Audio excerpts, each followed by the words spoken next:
All right, welcome everybody to Legal Tech Week for September 13th, Friday the 13th, 2024.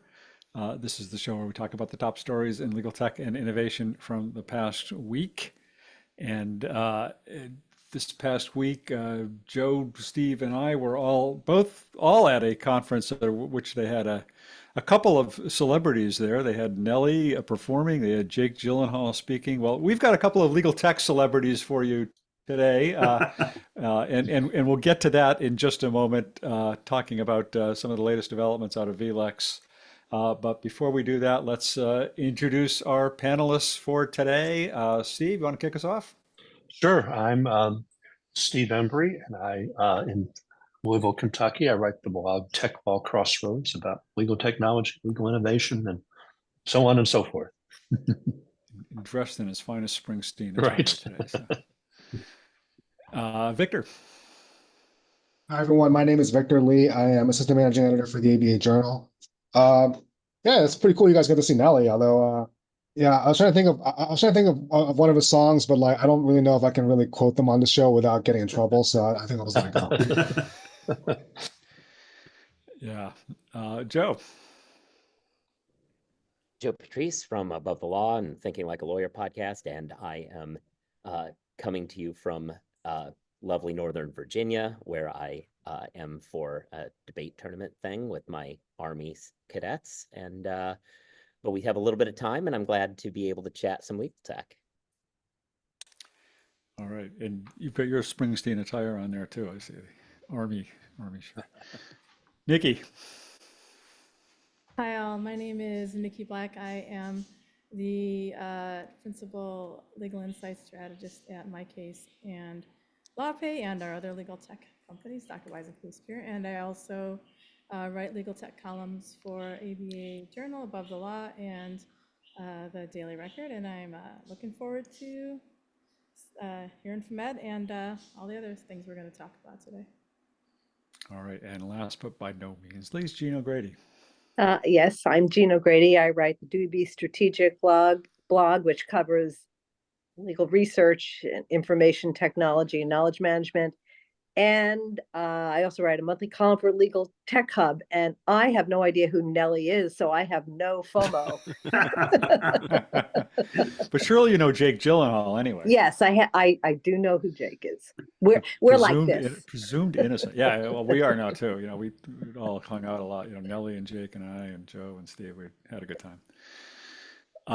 Sort of. Well, yesterday, vLex rolled out some major upgrades to its Vincent AI workflow assistant. And here to give us an update are Ed Walters, the Chief Strategy Officer at vLex, who you may also know, of course, as the founder and longtime CEO of Fastcase before they merged with vLex, and Robin Chesterman, who's the global head of product. And they're going to tell us a little bit about it. We're not going to spend the whole show on it, but they're going to give us a little bit of an introduction to what was talked about yesterday, and then see if our panelists or you folks in the live audience here have any questions or comments about it. So, Ed, Robin, you want to kick it off?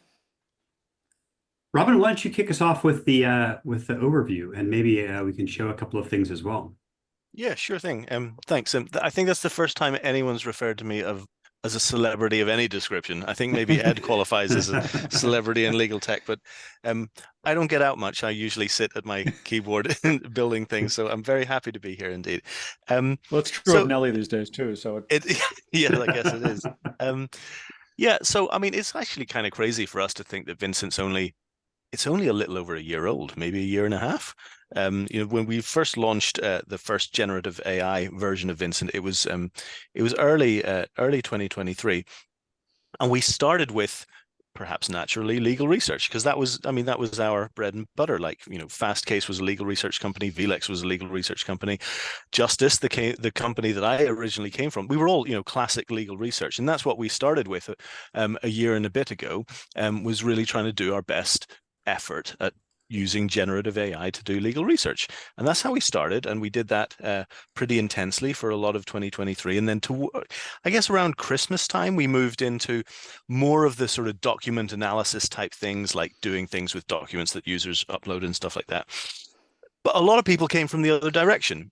I guess folks who didn't have large data sets like we have, obviously we had a lot of the cases and the statutes. That's kind of been what our wheelhouse, it's what we've been doing for such a long time. So maybe people who didn't have those data sets were coming from the other direction. They began there, doing things like, helping you draft or analyze contracts, all this kind of stuff. So we started going in that direction. And of course, the magic is what happens in the middle, is when you actually are able to use the legal data to do things with users' documents. So where we were historically, I guess, like a pure legal research company, I guess it's fair to say that no one does legal research for fun. So everyone's doing it in service of some other thing that they need to do, whether it's advising a client, maybe they're trying to defend a client who's being, sued for something, or they want to check the compliance of something. These are all the things that lawyers need to do. These are the workflows that they actually, these are the things that they have to do. And before, I guess, for our history, and it's quite a long history, when you consider vLex and Fastcase in our kind of pedigree, is maybe the polite way of putting it. We've been around a long time, but we were always kind of in this legal research bit, and that was sort of quite almost academically like legal research. If you need to do legal research, you go over here and you do it. And we never knew what you were doing it for. That was kind of we were in our box there. And now, as we've moved into this kind of more workflow thing, we're getting closer to the lawyers and the things that they're actually doing. But there's no doubt this is a big stretch for us. This is something new. We have not been that close to the work of the lawyer before. I think that we are well justified in being there and we were able to build these tools and do some pretty impressive things that I think we're very proud of. But this is definitely an encroachment, if you like, into the daily practice of the lawyer, where before we were purely legal research.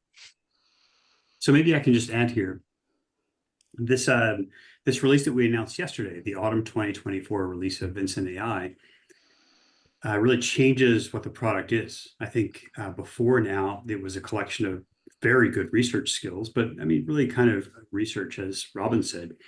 With this release, it's really much more of a platform for AI, and the kinds of workflow tools that we're including are things like transactional workflows and litigation workflows, contract workflows, and research as well. But this spans like a much larger part of the work of law firms. If you were rolling out Vincent AI inside of a law firm, instead of just being in the research team, it really has a seat everywhere in the firm now, and that's a real progression for us, both in terms of what we're doing and in terms of who uses it.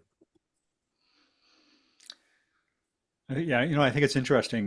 We can talk more about it, but I remember kind of having this conversation, frankly, with Case Text way back when they first rolled out co-counsel, saying, well, so this means you're not really a legal research company anymore, right? And they said, yeah, well, we've never really thought of ourselves as one, which I don't think that was true at the time. But I said the same thing to you, Ed, earlier this week, and you said, well, we haven't thought of ourselves as that for a while either. You said, what'd you say, a legal intelligence company, I think is the word you used. But it is interesting. We were on the panel Joe and I were on this morning. It was a bunch of people who do training for big law firms that focused on tech training and that kind of thing. And they kept kind of asking, like, is there one AI tool we should get? And I think I referred to vLex and to some extent to co-counsel and maybe Harvey as well. It's sort of like a Swiss Army knife approach to a variety of legal tasks. And it's kind of interesting to see how it's evolved in a sense.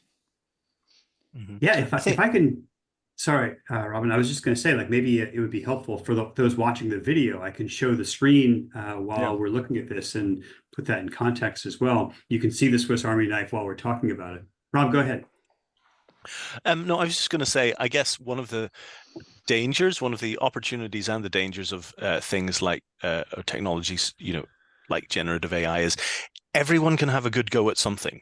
Like you can build something, you can stand something up pretty quickly that looks like it analyzes contracts, or it, can draft a version of something. That's generative AI is nothing if not convincing, or convinced of its own quality when it's producing things. So the challenge that we have, and I suppose that a lot of other people have, is to really make sure that these things are good and fit for purpose. This is not a toy. These are not, this is serious business, people doing very serious work with them. So we have to make sure that we're building something to a really, really, really special standard, and not, we're not pretending in any areas that have not been historically our comfort zone, really.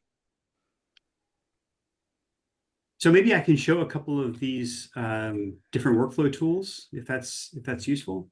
I won't show all of them, but as you can see, like there's quite a lot more kind of things you can do with Vincent AI now. You can find the traditional research tasks, but also analyze contracts. You can do redline analyses. You can analyze depositions. You can look at individual pleadings. So I think that's really a progression for the tool. If I can just show one of them, I will analyze a contract, and I'll pull in here an asset purchase agreement. I think I've shown this to a couple of you, but I sort of like the example. Vincent automatically identifies from the PDF that this is an asset purchase agreement between Garden City Hospital and Prime Healthcare Services. It reads that pretty quickly. And if I wanted to, for example, figure out a compliance checklist, what should we do based on the text of this contract, based on what's in it, to know how to comply with all the obligations in it? I can run that pretty quickly, and it will pull out from this contract all of the pre-closing obligations, things we have to do to be in compliance. I think this is the kinds of things that you would do right before closing in a law firm. I can put together the post-closing obligations too, the kinds of things that you would put into a closing binder. There's not like a section in this contract that's a very long asset purchase agreement that says like, here are the pre-closing obligations. So I'm just going to pull those from the contract. This is going through like every provision in the contract and pulling out what these pre-closing obligations are. And I guess I should just say that when we analyze a complaint or a contract, the things that are suggested are different every time. I'm pulling in right now a complaint, Yoast versus Google, and there's actually quite a number of defendants in this case. It's a large complaint. When I do that, out of the box, Vincent's going to say, I recognize what this is. This is a complaint. When you have complaints, here are the kinds of things that lawyers might do with them. And we know this both from the aggregate history of having millions of complaints from Docket Alarm, but we also know this from litigators in our team who say, this is what we do. And you can't do it without both. You have to have the underlying data. You have to have the in-house expertise. And when you do that, these are the kinds of suggestions that you get based on the fact that it's a complaint. But you also get these research questions. Like we can tell this is a suit about data collection disclosures under California law. And so we might want to do research on that. This is also like a lawsuit about privacy violations under California's Invasion of Privacy Act. And so we have that question as well. This is not like a general purpose kind of response that you would get from GPT-4 or Gemini or something. This is really based on both expertise and the aggregate expertise of a lot of data. So if I pull this out and say like, summarize the relief sought, or pull out the defenses for a defendant here, it might say like, who do you represent? Which one of these companies do you represent, or people do you represent, will make defenses specific to them. This, by the way, is prompt assist. It sort of helps you create like an intelligent answer based on the prompt. Robin, do you want to say anything else about this?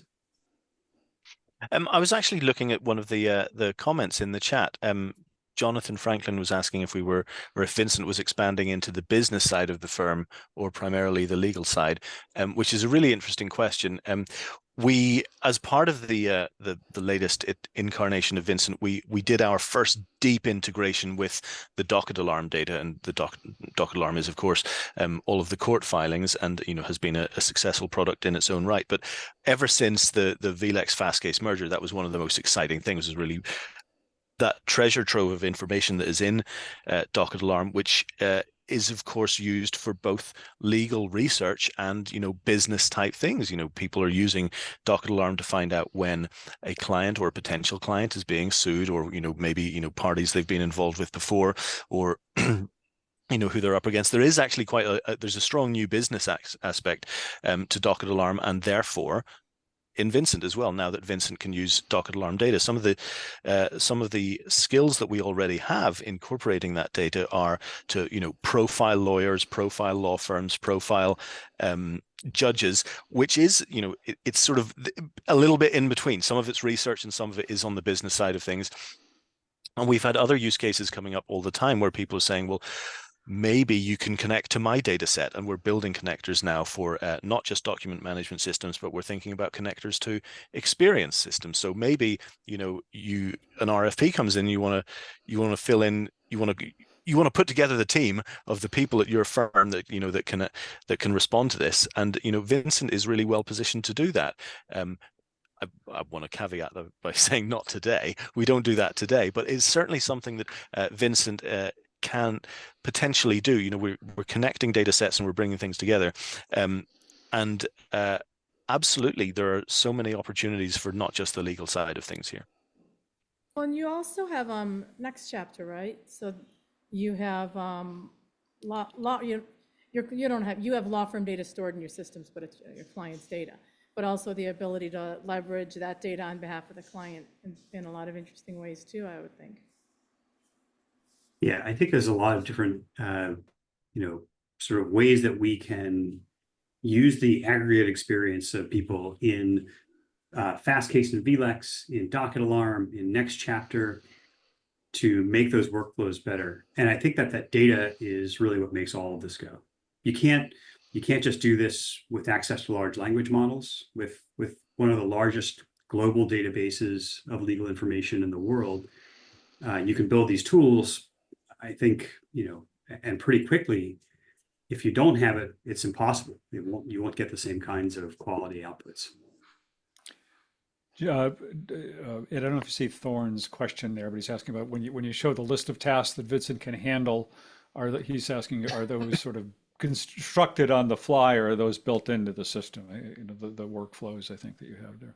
It's a little bit of both. So the model can suggest things it can do, but over and above that, Vincent will suggest things it can do, but things it can do well. So I guess over the past year and a half, we've developed quite a lot of legal prompt engineering expertise inside vLex, and we put that into Vincent as much as possible.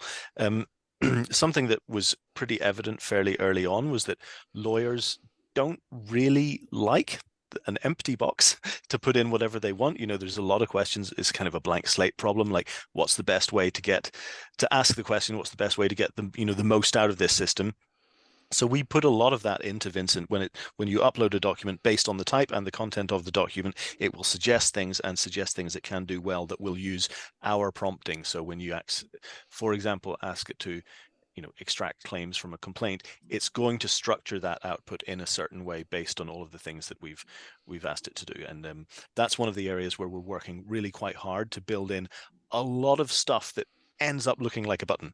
It just looks like a button, but it really is saving you that bother of having to think of the best way to ask the system to do a thing. But then you've also got so you get sort of prefabricated prompts in a sense, but then you've also got this prompt assist to help when you do want to create your own prompt or when you want to expand on something. Yeah, and that was something that we didn't have in the previous version of Vincent. You'd ask it a question, it would go away and do that thing. Now it's much more backwards and forwards about saying, you should really phrase this question that way, or I need clarification, or follow-up questions, things like that. It's a bit more it's more of a backwards and forwards to properly understand your intent and what you're actually trying to do. I'd like to ask Ed a question. Yeah, the other day when we were talking, you talked about the potential for a tighter integration in terms of internal firm knowledge, sort of linking litigation history with transactional history and being able to almost critique the firm's transactional documents or understand them for risk. Did I understand that conversation correctly? You did. And I think that's actually, it's such a sophisticated question. It might actually tie into the OpenAI 01 release as well, if I can talk just about that for a second. So one of the things that you see in Prompt Assist is we're trying to understand the intention behind these kind of workflow tools. When people ask a question or start a workflow, we want to kind of understand what they're doing and then dive in a little bit more. This was happening behind the scenes in Vincent before. Now we're exposing it a little bit more and making it a little more transparent. And I think that this is really the first step towards agentic AI workflows, which you'll see in Vincent going forward. We're going to try and understand what people want to do. And then behind the scenes, there's this whole group of APIs for Vincent, all kinds of different skills and data sets that it can call on. So when someone receives a complaint, yes, you could use Vincent today to do a number of things with that, create questionnaires, start to work on the defenses, et cetera. But pretty soon, agentic AI is going to do things like, help me understand like who filed this. Tell me about the law firm and the lawyer. Tell me about the judge. Tell me about what the likely next steps are. Show me cases that are like this one where the defense was super successful. With a contract, like help me understand risk, but also help me understand the opposing party, help me understand the law firm that they're working with. Show me places where they have in the past included the provision that they are saying is non-standard in this negotiation. But I think that kind of broader understanding of what's going on from the context in the past, from the document itself, from the user, and from the opposing parties, these kinds of agentic AI workflows that you see in GPT's 01 release or in OpenAI's 01 release will be a huge future here. And I think Robin and his team have really laid the groundwork for that behind the scenes in Vincent AI. You start to see it in Prompt Assist. You'll see it a lot more in future releases, I think. I just want to check in, not that any of our panelists are shy about speaking up, but I just want to make sure that everybody gets a chance. If anybody on the panel has a question or want to make a point or a comment. No, I was going to ask the same. Invite the audience to it. Yeah. Go ahead. I was going to ask the same question that Gene asked and that you spoke to so well, Ed, because the OpenAI 01, it looks like it promises to sort of create its own kind of workflows from the task that you get it, and then reason through. Okay, if you've asked about a complaint, the next thing you're going to want to know is this, and the tool can do that. Is that kind of where we're going with all this? It sounds like instead of having a very smart first year associate, these tools are now like very smart fourth or fifth year associates, or will be in the future. Does that mean that they'll either make partner or quit soon? I'm going to corporate jobs. I'm reasonably sure for a bonus. I'm reasonably sure they're not going to make partner. That I can tell you. But what's it going to do to the associate partner ratios? I mean, are firms going to be all partners? That's my question. Partners and tools. And training Yeah. too, right? Like, how do you train these young lawyers? Well, but it's interesting. I asked Ed this question when I spoke to him on Wednesday. Yeah. Sorry, the day's kind of bled together. Yeah, I mean, like, and I thought, I mean, and you can talk a little bit more about this, I guess, but yeah, it's kind of like, it's not necessarily, I mean, because obviously we talk a lot about, replacing lawyers or lawyers losing the jobs or, AI taking some tasks away from lawyers, but you didn't necessarily think that this is going to necessarily take away jobs or take away, opportunities. It's more just kind of saving them time, allowing them to learn quickly, but then also, allow them to kind of move on quickly and get this experience under their belt and then be able to move on to other things, right? Yeah, this is Javon's paradox, right? I mean, I think our history has been this, that if you look at the history of e-discovery, the last great launch of AI into the legal profession, people said, how will we train young lawyers? Because by going through warehouses full of cardboard boxes, they learn how to become better lawyers. When I was a lawyer, it just meant that they would quit sooner. So after e-discovery software, there are more lawyers and they are happier and employed more productively than they were when they were just doing discovery work. And I think there's law firms more profitable, they're making more money, there's more legal work. Aspirationally, I would love it if law firms launch new kinds of legal products. So like Vincent AI has this out of the box 50 state survey. Could law firms start doing better horizon scanning for corporate legal departments? Can they create new legal services out of their own data, working with the vLex Labs team? And could they maybe offer services to people who are currently unserved, which is a lot of people? Could they create whole new markets with these tools, like Netflix did in the age of big box video cassettes? I want to highlight two questions in the chat here involving availability for legal services or nonprofits, and also availability for law schools, law students.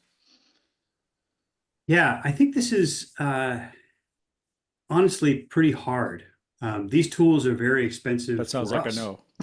Well, it's a yes in some cases, right? So like I'm teaching a class at Georgetown Law this semester with 70 law students who all have access to Vincent AI. And that is part of our commitment. We've done this at Cornell Law School, at BYU. We're doing it at Oklahoma Law. So yes, law students are getting the access to these tools and learning how to use them. It's expensive. I mean, we have to make sure that we don't go out of business making it available to law students at the same time. So we have to do it in a way that is sustainable. It is not like we are a multi-billion-dollar global publishing organization that can invest, $35 million a year in making it available to law students. But at the same time, we are very committed to making sure that they are learning how to use these tools as much as we can afford to. I would say the same thing with legal aid. We would love to work with legal aid grant making organizations to make sure legal aid has access to these tools. Man, I think Rob and I both wish we could make it available to everyone for free. We pay Google and OpenAI and Anthropic every time we use these tools, and they're quite expensive. So we absolutely want to do it in the way that's most sustainable. Yeah. Ed and Robin, I want to wrap up only because we got some other stories we want to talk about today. But any last words of wisdom that you'd like to share before we move on to other stuff? I guess I'll leave with a little teaser about what we're doing next. So what we didn't launch yesterday. The rest of the year is going to see. Well, we're working on a thing. We won't keep it a secret. It's called Vincent Studio. It's the ability for you to author your own workflows and ship them out to the rest of your law firm and have a lot of control over it, so you can build in the same way that we can build. This release was really a platform that allowed us to accelerate, and we want you to accelerate with us. That sounds great. Well, thanks so much to both of you. You're welcome to hang out if you want to. If you want to talk. Oh no, we broke Bob. I wasn't sure whether that was me or not. I thought maybe it would look like I was just like got out of here. I'm done. This is what happens, man. If you cut off AI always strikes back. He's back. For myself, I just want to say thank you. We really appreciate you, covering this and talking about it, giving us the opportunity to talk about it as well. We're obviously very excited about the autumn 2024 release of Vincent AI. Great. Well, thanks. Did I fade out? Is that what happened there? Yeah. You froze for a moment. Yeah. Yeah, I'm on my ISP always manages to do work on the local wires just about the time I get on a webcam. So I'm on my Wi-Fi connection here. All right. Well, thanks a lot, Ed and Robin. Appreciate it. Thank you very much. Thanks, everybody. Yeah. Thanks, Ed. Robin. I wanted to just also just talk a little bit about, well, Joe and Steve and I were all at a conference this week, the Filevine conference called Lex Summit. It's the user conference for the case management company Filevine out of Salt Lake City. We could talk about the conference a little bit. I mean, it was a really fun conference. It's a very user focused conference in a lot of ways, but they did a really good job with it. They had I think I heard there were 1,400 total people there, 1,200 of whom were customers. So well attended, good conference. But they had a number of product rollouts this week. Some of them are kind of maybe more, I don't know if esoteric is the right word, but largely of interest only to people who are actually using the platform. But they also rolled out a couple of interesting AI products this week. And Joe, I know you wrote about one of those. Do you want to talk about that? I do. Perfect. Yeah, no, so they did have a bunch of updates. Many of them were small, but useful to people who use the product. But yes, the last one in the long product rollout was saving the best for last. It's called Depo CoPilot, and they threw it up on the screen. And you're in one of these big cavernous halls, and they throw it up there. And the first thing, and when you start listening to it, especially when you've kind of been lulled into here's minor update, you start listening and you think that can't possibly be as good as that sounds, right? And you start looking around for anybody just to verify and ground you. And I caught the eye of Dan Lear and was like, and I could tell he was looking at me too, like this really does this. It was that kind of a moment. What this system does is a use of AI that I think wasn't one that we've all been talking about as we talk about drafting things and legal research. A deposition buddy. I think, Bob, you put it guardian angel. I think that's also a good one. It's there to supplement for anybody who can afford it and replace for anybody who doesn't have the resources to bring an associate with them to depositions, that young associate at a deposition. What it can do is you set the goals for the deposition. You say, hey, I want to elicit testimony about these issues. This is the stuff that I need to know about. These are the documents I need to know about, whatever. You put those goals in there and it listens to the deposition and transcribes it in real time and says, hey, okay, you got the testimony you need here. You got something you need here. Oh, you got this, but you might need a few follow-ups here. It will listen attentively and not get bored after 7 hours, which makes it far better than I was ever able to be at some depositions. It will notice when inconsistencies arise. They used a example from a Justin Bieber transcript where Bieber said something very early in the deposition and then hours later seemingly contradicted it, and it flagged like, hey, this is a contradiction with what they said earlier. You might need to clear this up. It seems to have some good recognition of when the testimony that's coming out isn't as clear as you'd like, which is a thing that I certainly remember living through, taking a deposition in the moment, thinking, this is great stuff. This is gold. And then 6 months later, doing my deposition designations and going, this is gibberish. Why did I let this happen? But it can identify like, hey, this thing that came out just doesn't seem all that clear. So Depo CoPilot from Filevine I thought it was a really, really good idea. I was not expecting this use case of AI, but I was impressed by it.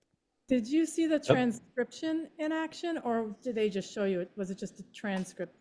Well, it was a video. They weren't transcribing themselves talking on stage or anything. No. So we just had kind of so yes, we were seeing a example of it, but yeah. I think that's probably going to be the biggest challenge with it, is getting accurate transcription, especially in real time like that. See, is it though? Because I got to be honest. When I did this in 2004, we had a thing that would plug in. It was an unofficial transcript, but we had a thing that plugged into our laptops that gave us real time from the court reporter. I feel like if we were able to do that 20 years ago, they've got to be able to, putting aside whether or not the AI is doing it. I think just regular transcription technology should be decent. They Yeah, did and during the it's- demo. I thought they did actually do a live transcription, didn't they? When they were up on stage, I thought they said, right now we're gonna Oh, start this up yeah. and we're gonna do a live transcription Yeah, and yes, you're and right. see if And we then they started accomplish doing our goals themselves. for the Yeah, presentation or something like that. Yeah. that's Yeah. right. Because that's what I was curious, is how accurate is the transcription? I know that generative AI and AI advancements are making it so that real-time transcription from audio, is much more accurate than it had been in the past. But I mean, that's going to be the key to this, providing you with real-time information that you can use as you're conducting the deposition, right? Like, you ask a question, you think the answer is great, but it tells you, hey, that answer was a little vague. I get what you were trying to say, but you didn't get the answer you wanted. So then you can re-ask it or something. I mean, that's where Yeah. I see the true value Yeah. here.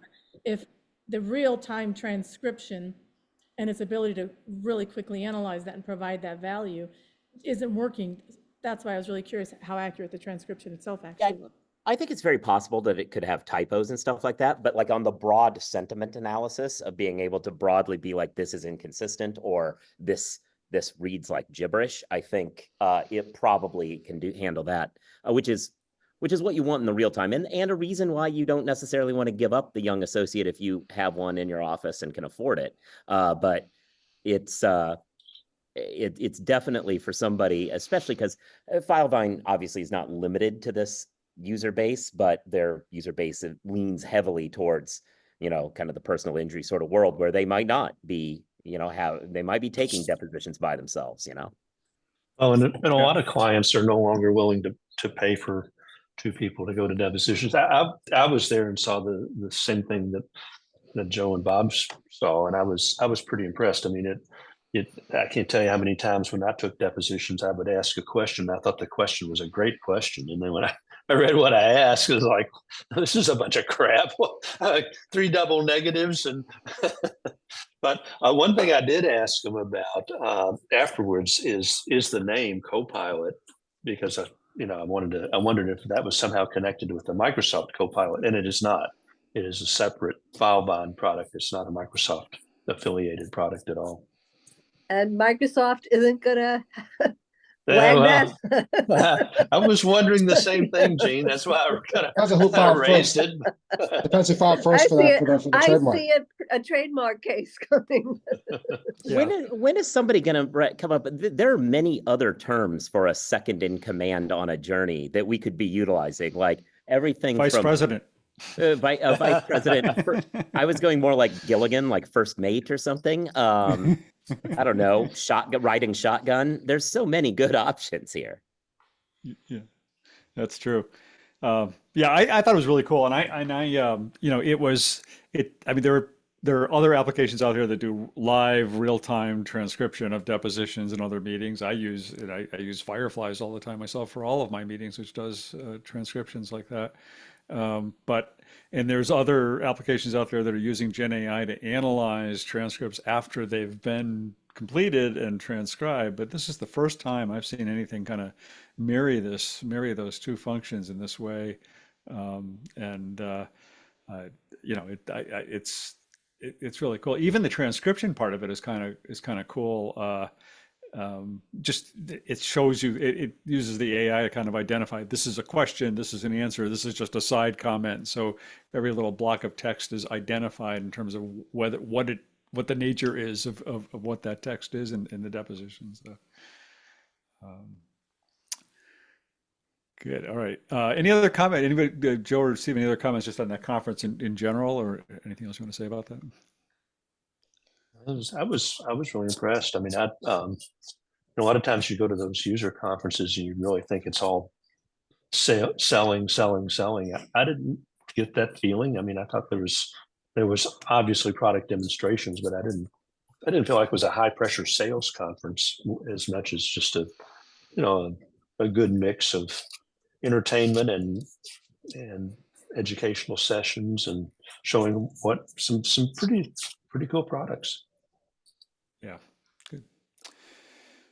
All right. Well, Victor, you've got a story this week that had me thinking it's deja vu all over again, in the state of Washington.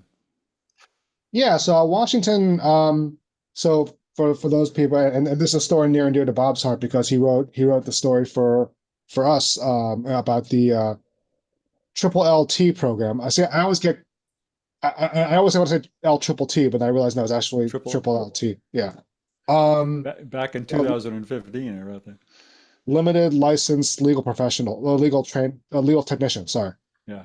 So basically, paraprofessionals who are trained on a very limited, trained to provide very limited legal service, legal services. I think it was family law at the time.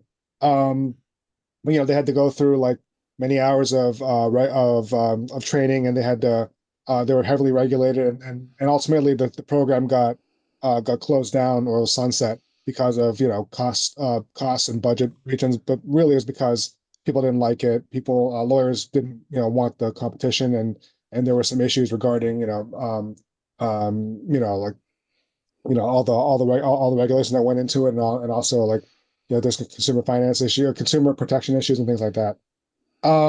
So of course, Washington having fought this battle and before, they decided they announced this week that they're going to they're going to uh, they proposed a pilot program that would allow basically non-lawyer owned entities to provide legal services. As a pilot program, it hasn't been approved yet, but they're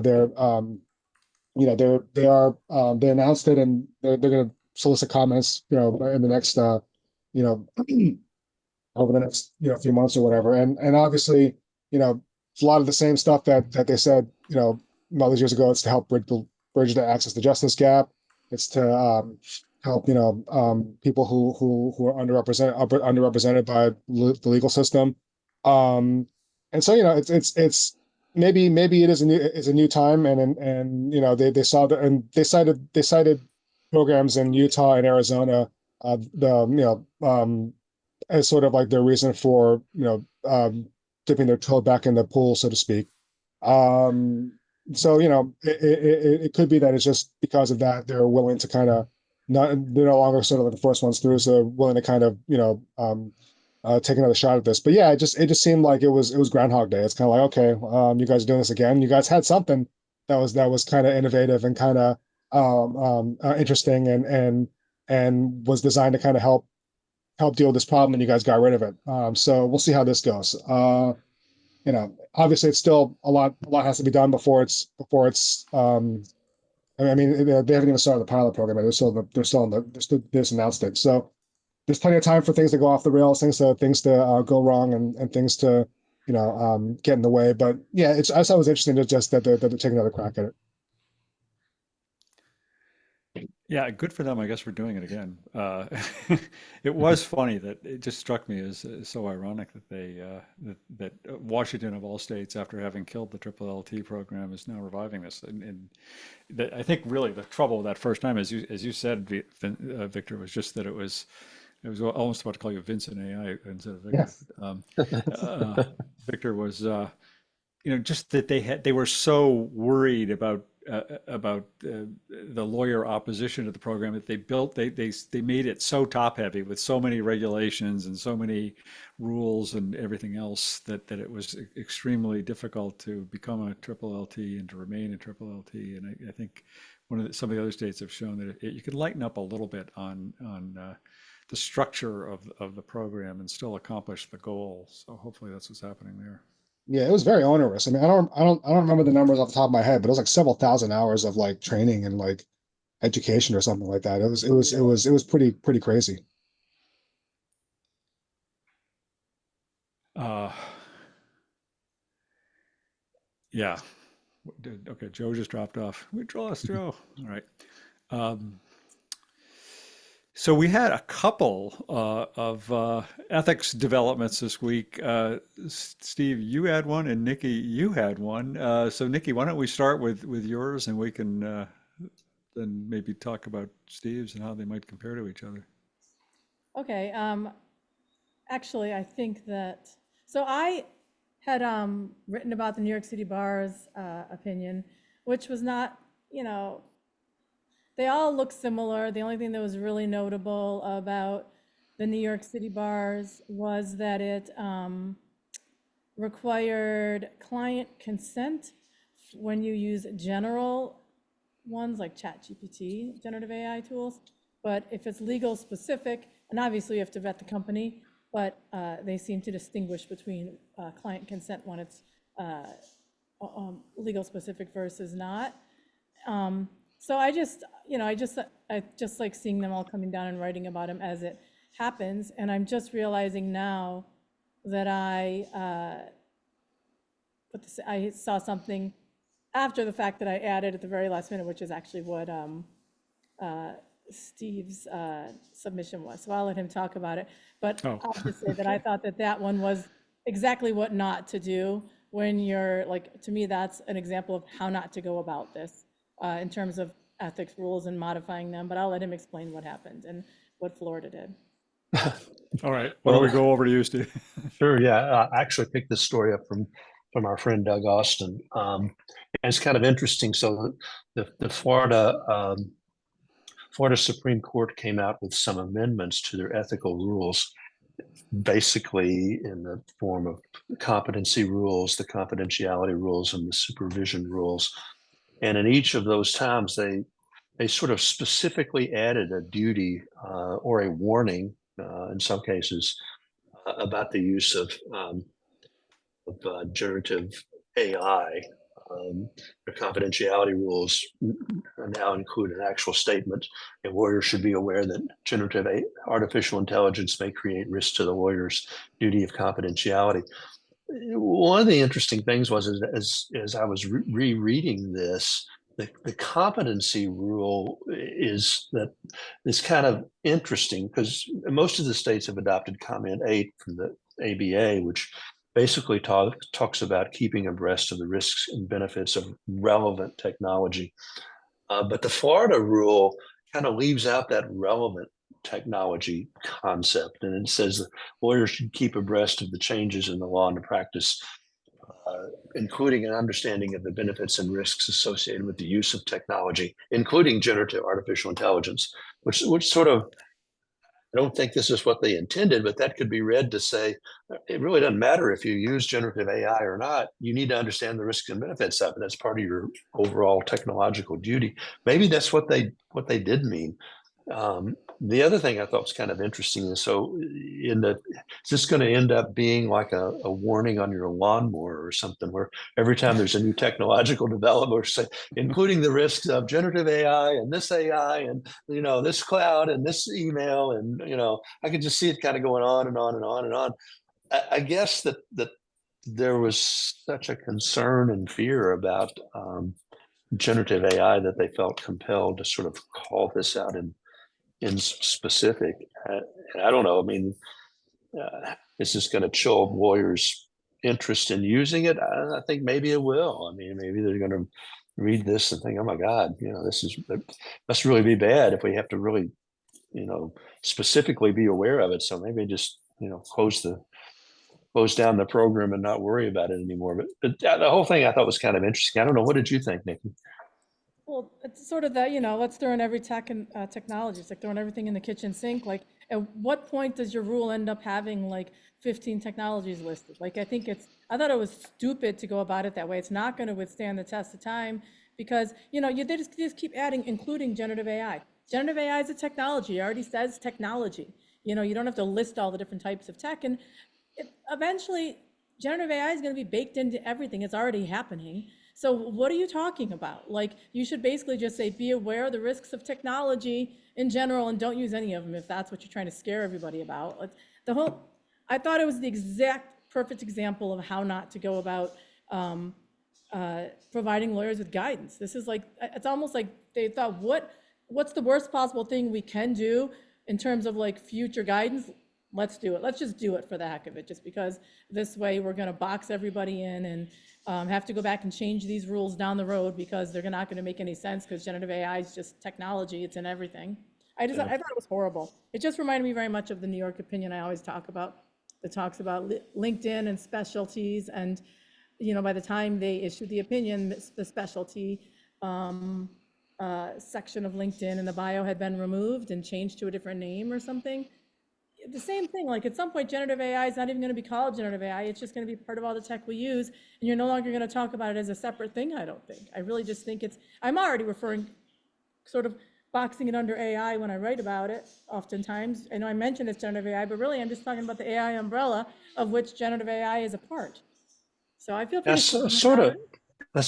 I sort of felt like, it was a little bit like what I thought about when the European unions came out and mandated that every device had to be USB-C 3, USB-C compatible, which is, okay, well, you think that's on the face of it, that's a good thing, but what if another technology comes along? I mean, then we got to rewrite everything or make everybody change their device. I mean, this is kind of the same way. I mean, 2 years ago, nobody even heard of generative AI. And now what's it going to be called in another 3 years or 2 years? So Why didn't they mention the cloud or email or something? I yeah, mean, those are all raised concerns too. I mean, Google. it does seem totally gratuitous that they would insert that in that way.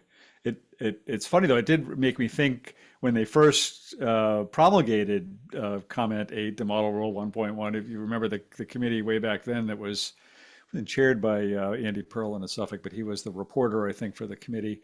But the committee said at the time that we don't really even think we need this comment 8 because we already think the rules around lawyer competence encompass technology and that lawyers have a duty to keep abreast of changes in technology. But we're just saying this to make it explicit. So I don't know, maybe the Florida bar felt they needed to be explicit about it. Maybe they thought somehow the message wasn't getting through with regard to generative AI. I don't know.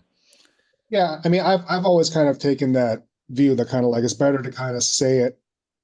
It's better to say it and then have people like us or other people say, oh, well, what's the point of that, as opposed to then not saying it and then someone says, well, hey, you didn't say that I had to know this or I had to know that. You can't punish me for X, Y, and Z. So it's always, I guess it's always better to yeah, to have it there and then say, okay, whatever, as opposed to have someone say, well, no one told me what the rules were.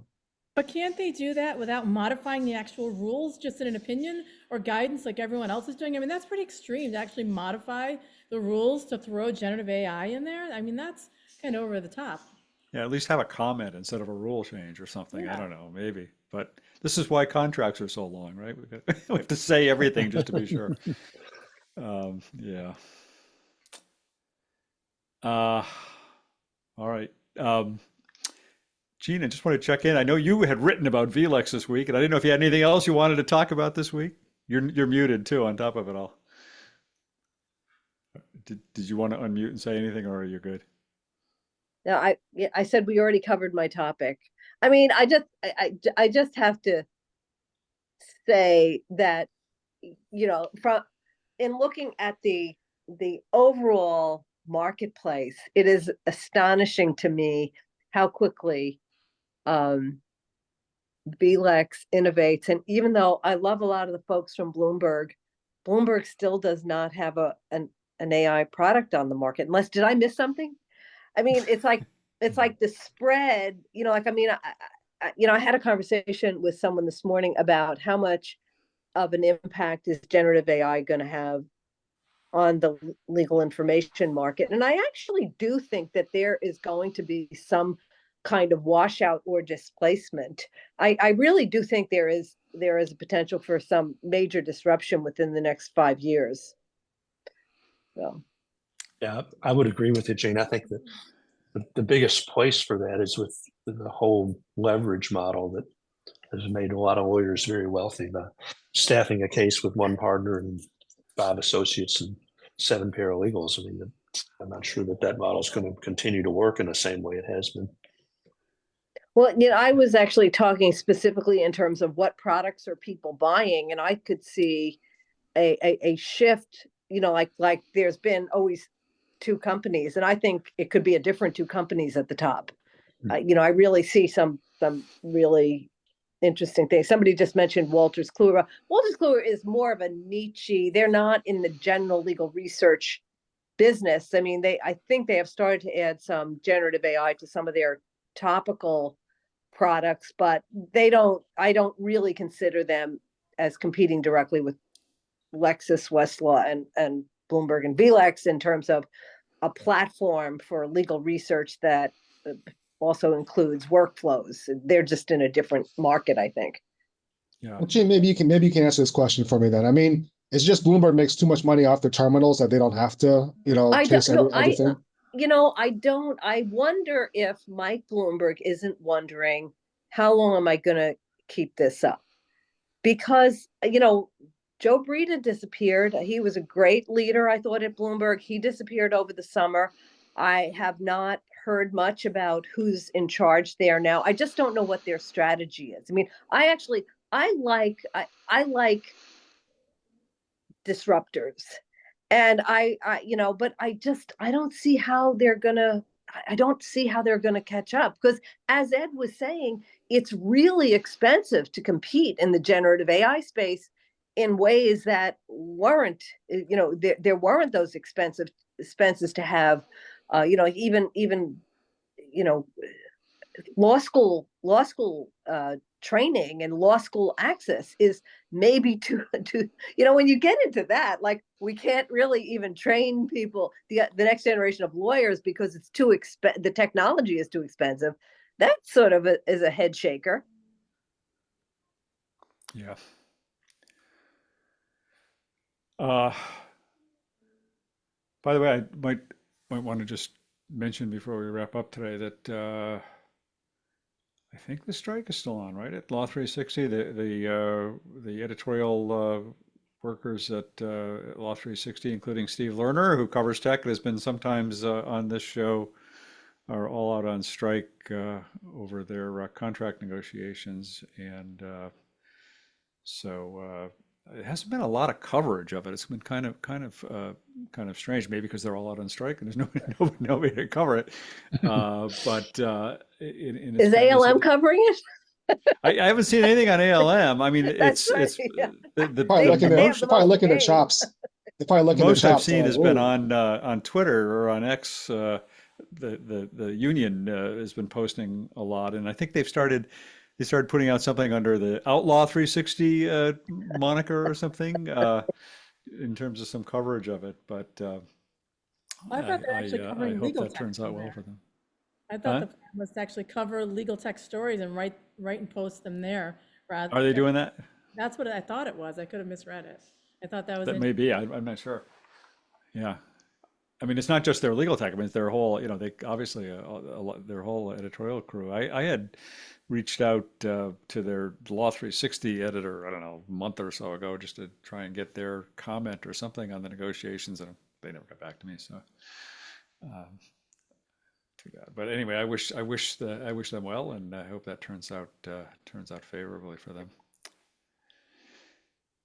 All right. Anything else good of the order? If not, we will see you all. In the comments. Huh? Someone said P-Doom in the comments. Oh, P-Doom. P-Doom. All right. What's our P-Doom score? Steve's going to have a very low one this week, I suspect, because I'm about a 30 or a 40.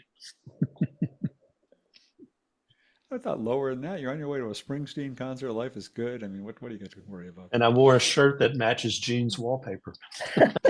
Or paint. I'm not sure. Whatever. I think it's wallpaper. No, it's not. It's paint. It's paint. Okay. But it If you were matches sitting pretty next to well. her, you would disappear. I know, you just see my face. All right. Victor, how about you? Probably at about a 50, 60. Yeah, because I learned that my son's school system, they have one school that's sort of a nerve center for all the other schools. They do like, I don't know, like they provide a lot of services and a lot of, so whenever that school goes down, all the other schools go down. It's like you kill the Night King and all the White Walkers die kind of thing. So they've lost power like 3 times in the last like 2 weeks. So yeah, I'm that model kind of concerns me going forward. So I don't have a whole lot of faith this week. All right. Nikki? I'm feeling pretty like neutral. I'm not really angry about anything, and I'm not like super excited about anything. So I'm just gonna like Mark your calendar. What's wrong with you? I'm gonna call it like And it's Friday the 13th, and you're feeling good. Right. I would have called like 30, which I think may be the lowest I've ever come in. So I don't know. All right. All right. Gene, you got a P-Doom score? Yeah, I don't. Is things are okay? Like a 10? Things are okay. Except I did get stuck on an Amtrak train for 3 hours, so I'm writing a very long customer service memo to Amtrak. Like, not only did the engine die, but then they decided to merge the people from two other trains onto my train, making me 3 hours late getting home. So yeah, Well, Amtrak is the and I normally love Amtrak, but they're on my P-Doom list this week. You know, Gene, if Ant- Chat GPT can write you a very nice complaint letter. That's a good idea. yeah. Yeah, and if it's not as bad as you want it to be, you can say make it more angry. But I did get a complete refund from them. Yeah, I think if Amtrak delays were a signal of the approaching end of the world, then we all would have been annihilated a long time ago. We're screwed. Yeah, I'm feeling good this week. I'm gonna give it a 20, although I haven't quite figured out. We haven't really talked much. Steve mentioned the new Open AI. We haven't had a chance to talk about that yet. We're capable of complex reasoning, and I don't know if that's a good thing for the future of humanity or a bad thing. But maybe we can think about that for a week and talk about it a little bit next week. All right. Well, until then, I hope everybody has a great week, and we'll be back here next Friday to see what comes up between now and then. See y'all. Have a good week. Thanks, everyone. Bye.